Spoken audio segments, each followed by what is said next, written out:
do Senhor.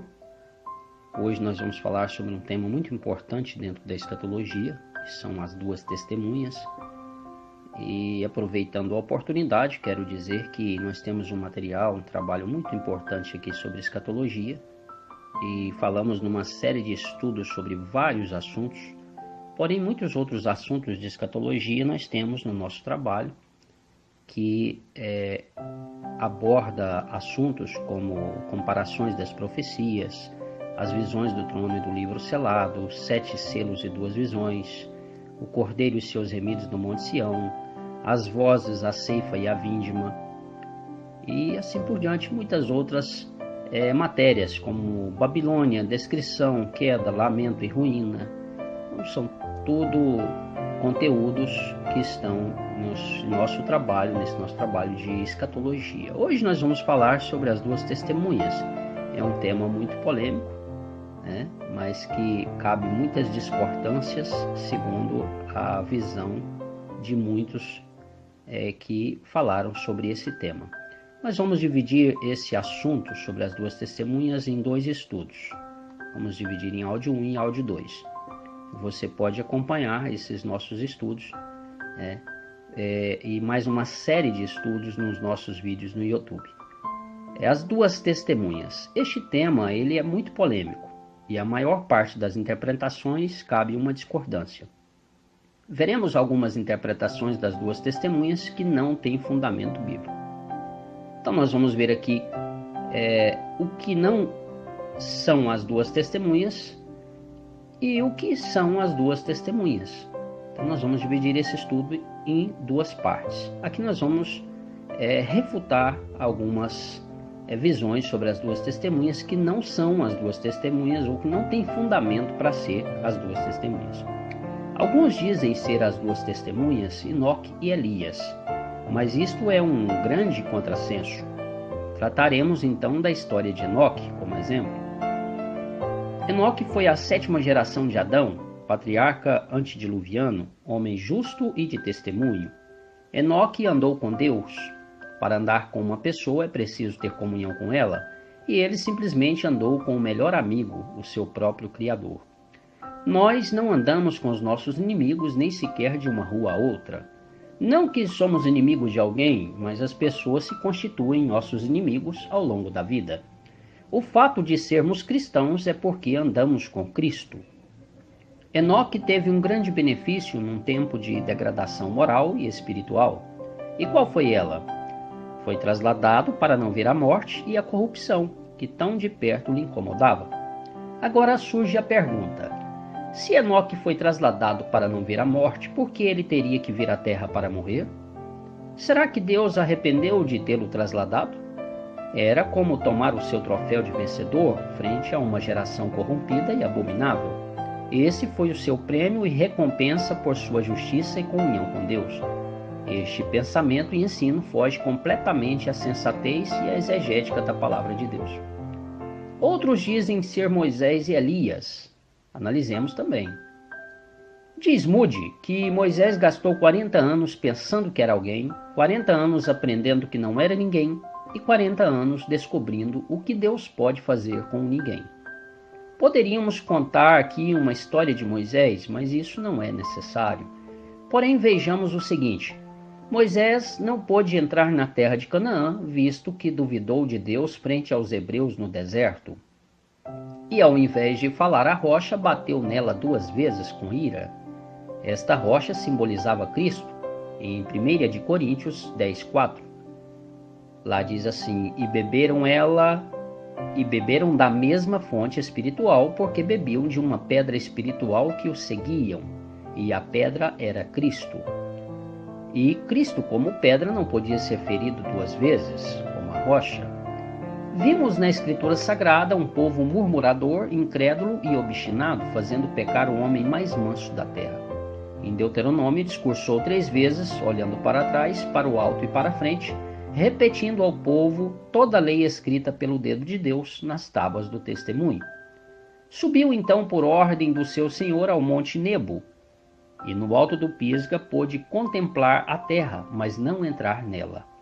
Deus o levou para si, sepultando Moisés no vale de Moabe.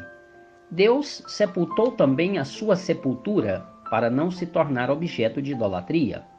Levou o obreiro, mas a obra continuou. É a Bíblia que nos diz que Moisés foi sepultado pelo próprio Deus, e a terra literal usada foi Moabe. Não se sepulta aquilo que não morreu. Não é, pois, possível ao homem ressurgir novamente em vida após a morte, a não ser na gloriosa promessa da ressurreição. Em Eclesiastes 9, 5 e 6, 9 e 10 também você vai ter compreensão de tudo isso, né? Esta é a única oportunidade para os que aguardam a volta de Jesus, o arrebatamento da igreja. Muitos veem Moisés no céu, mas escrito está: ora, ninguém subiu ao céu senão aquele que de lá desceu, a saber, o Filho do Homem. Nem Enoque nem Elias está no céu, mas sim numa dimensão em que Deus os colocou até a consumação de todas as coisas. Na morte terrena cabe a sepultura, e eles não foram sepultados, mas sim colocados em outra dimensão. Muitos dizem: se na morte eu não passo a viver de outra forma, é inútil a minha própria vida na terra. Teriam razões para assim pensar se não fosse a gloriosa promessa da ressurreição dos justos, tão ensinada por Jesus e os seus discípulos.